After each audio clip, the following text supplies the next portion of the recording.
ഓം നമഃശിവായ.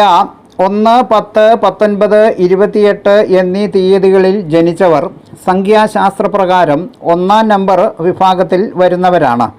ഇവർ മനഃശുദ്ധിയും ആത്മവിശ്വാസവും ഉള്ളവരും കുടുംബത്തിനു വേണ്ടി കൂടുതൽ സമയം ചിലവഴിക്കുന്നവരും 37 വയസ്സിനുള്ളിൽ സാമ്പത്തിക സ്ഥിരത നേടുന്നവരും സ്വന്തം അഭിപ്രായം പ്രകടിപ്പിക്കാൻ മടി ഇല്ലാത്തവരും സമൂഹത്തിലെ ശ്രദ്ധാകേന്ദ്രമായിരിക്കുന്നവരും അധികാര സ്ഥാനങ്ങളിൽ ശോഭിക്കാൻ കഴിയുന്നവരും സുഹൃത്തുക്കളും ധാരാളം ശത്രുക്കളും ഉണ്ടാകുന്നവരും മനസ്സ് ഇടയ്ക്കിടെ അസ്വസ്ഥമാകുന്നവരും ആദർശമൊക്കെ ഉണ്ടായിരിക്കലും ക്ഷമാശീലം അല്പം കുറവുള്ളവരും അധ്യാപനം, ഗവേഷണം, പഠനം, സാഹിത്യം, പത്രപ്രവർത്തനം തുടങ്ങിയ മേഖലകളിൽ തിളങ്ങി നിൽക്കാൻ കഴിയുന്നവരും സ്ത്രീയെങ്കിൽ ബുദ്ധിയും കുലീനത്വവും ഉള്ള ഭാര്യയും മാന്യമായ പെരുമാറ്റവും കുടുംബത്തിൻ്റെ അന്തസ് നിലനിർത്താൻ കെൽപ്പുള്ളവരും ആയിരിക്കും.